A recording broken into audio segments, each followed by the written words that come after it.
Hwy83 YouTube, what is up? Tony is back. He's got a new buddy today. His name is Manny the Cat. We're best buds. We hang out all the time. You guys just don't see him because he hangs out inside more than Tommy does the outside thing. So he's gonna be joining us today. Hopefully he behaves himself. Right, Manny?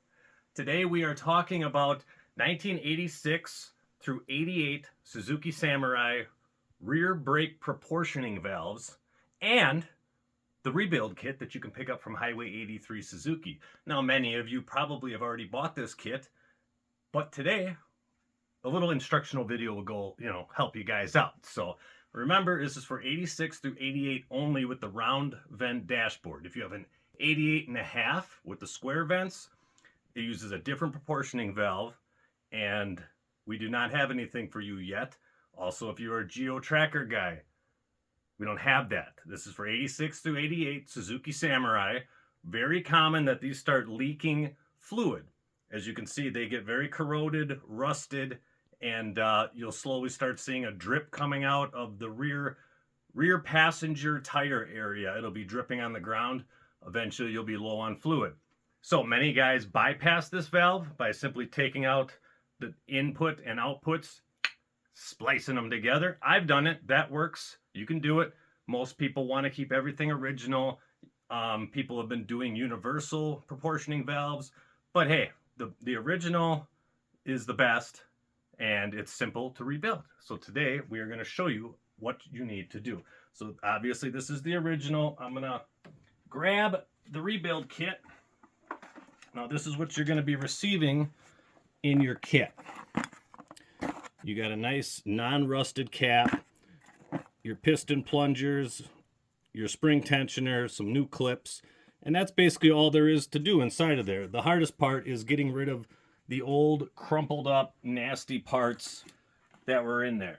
So we're gonna put this into a vise. A vise is recommended. In fact, if you don't have a vise, I don't know how you're gonna do it. You're gonna need another guy to hold on to it or something. So get yourself a vise, a clamp, something. And we're going to take a short break. Be right back. Get busting away at this bad boy. Okay, first part of the rebuild is getting off this rusty, crusty crap of a cap here. There's two folded over pieces of metal on each side. So we just need to bend those back. We're going to get this in our vise. I use a long flathead screwdriver and just pry at that. You bend it so it's straight, so it will clear the aluminum housing of the valve, or of the brake valve. So now we're going to bend it just a little bit more. Oop. Almost got her. Okay, now our cap is off. In the cap, you're going to see a rubber seal.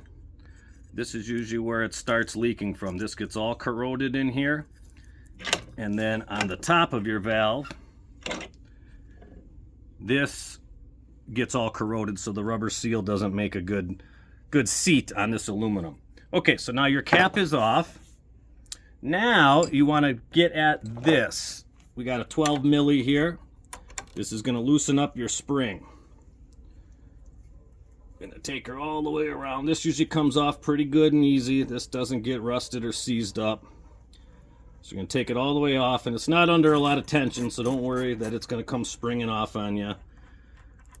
Okay, so now we got our parts here. Now this one's not that bad. A lot of them are going to have a lot of corrosion and crusty buildup all through here. So that's really the hardest, or the most important part of the rebuild, is cleaning every single thing once you get it apart. So now the two pistons are in here. And there's a little slot here and here that you can get. I have a Harbor Freight pick set. They used to give these away for free when you bought anything. So I got a bunch of these.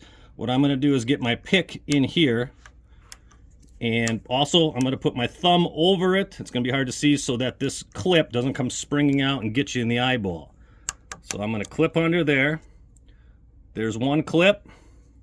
Now, these can sometimes be a major pain in the ass, but I got kind of good taking them out. So there's two.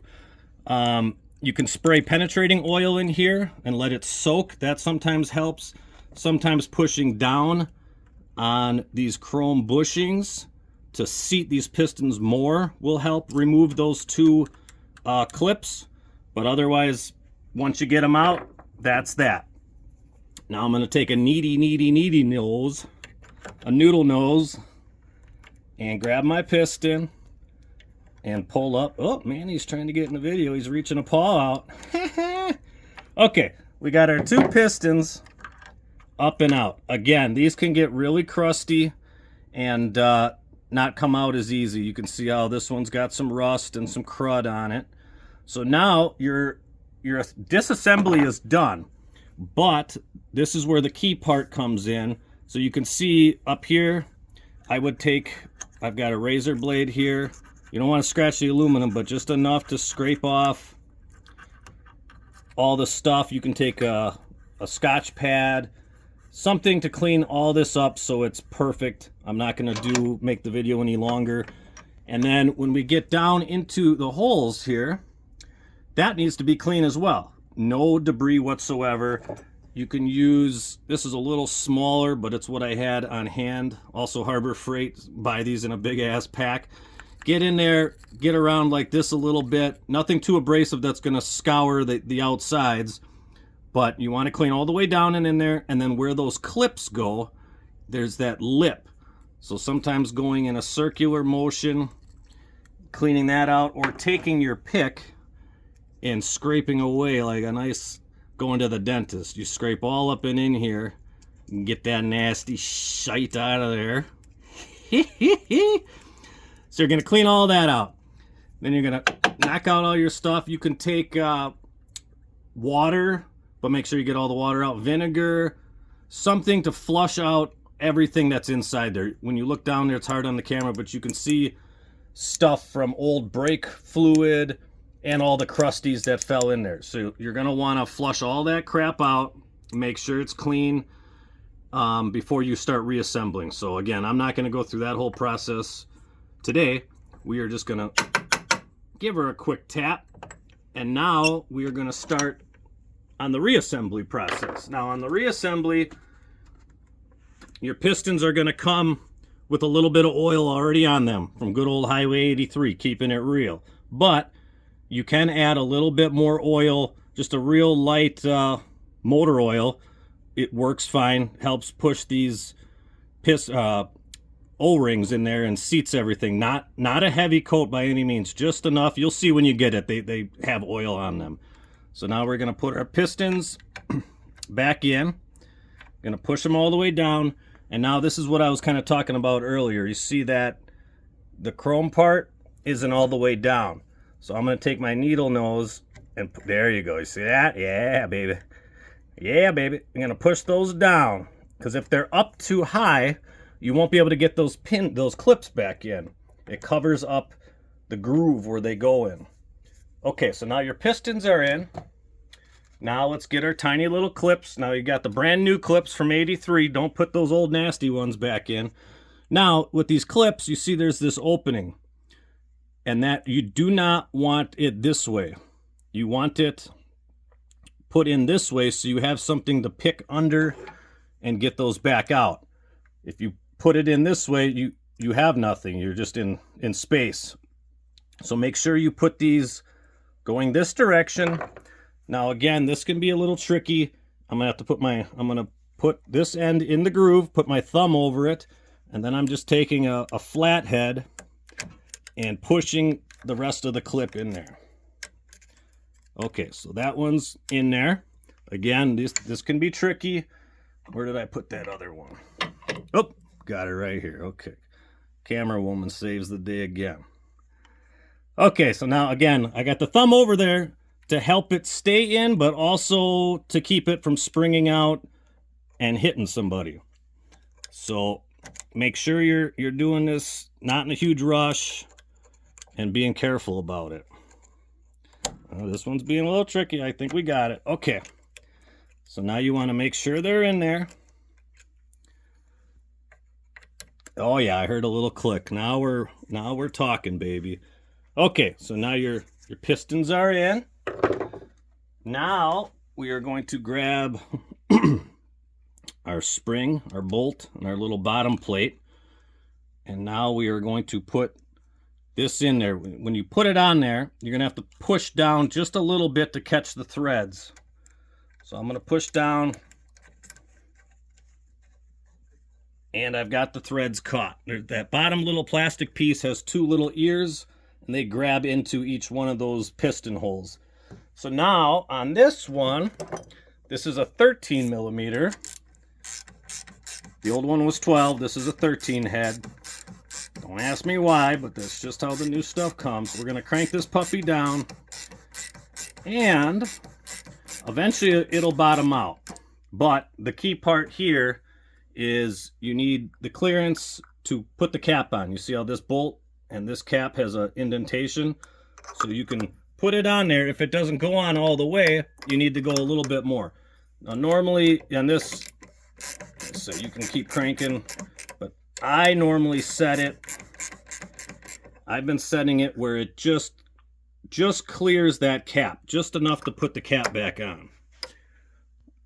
So I think that's good. I could even adjust it a little bit, but when you come down, you'll be able to see that this has to seat all the way around here to where these ears can grab around there, and you're going to get a nice seal. Again, you need this cleaned, your surface, your mating surface on the aluminum, and the rubber needs to be nice and clean. And you can even put a real thin coat of oil or something on here, but you don't, just something, you know, like when you're doing an oil filter. Okay, so now you got your cap on. Now, what I'm going to do is, I can try doing it while it's in here. I'm going to take some channel locks, and you can do this any way you want, but what I do is I normally take some channel locks and bend these over like such. These are some 430 channel locks. The 420s might not be big enough to get it.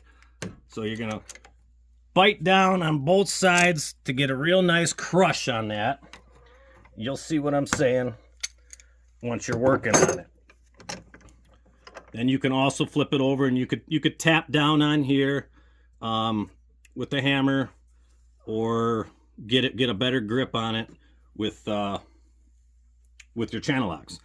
But that is essentially it. And then, if I was doing this for myself, while this is all taken apart during the cleaning process, I'd hit this entire valve body with a wire brush or a wire wheel on a drill, and you'll get this aluminum shining like brand new again. And obviously I got some rusty broken off crap hanging off here, but this is just for display. So polish up the whole damn thing, and then it's going to look like brand new. And you're going to be like, damn, that was easy. Because if you try and search for this valve, you'll find them like $300 or something, and nobody wants to do that. So that's why people started bypassing them. And then I was like, you know what? I think we can rebuild these. So I got the rebuild kits. We got them here stocked at 83, Hwy83 Suzuki. You go on our website. This will be it'll be on the main page, the featured parts, but it'll also be in the drivetrain chassis selection of parts, brake proportioning rebuild kit, and it's fast. We'll send it out real quick, and you'll have a rebuilt valve with no more leaking, and you'll be back to original without any bypassing, any of that stuff. So we're going to add some videos down here for you to check out. Want you to hit that like button or subscribe button, that I love Hwy83 button. Grab that Miller High Life, of course. Grab a cat if you don't got a cat. I don't know what you're doing with your life. They're great. And have a nice little sip. Ah, yeah, brake valve, baby. We got another one. We'll be back soon. See you guys.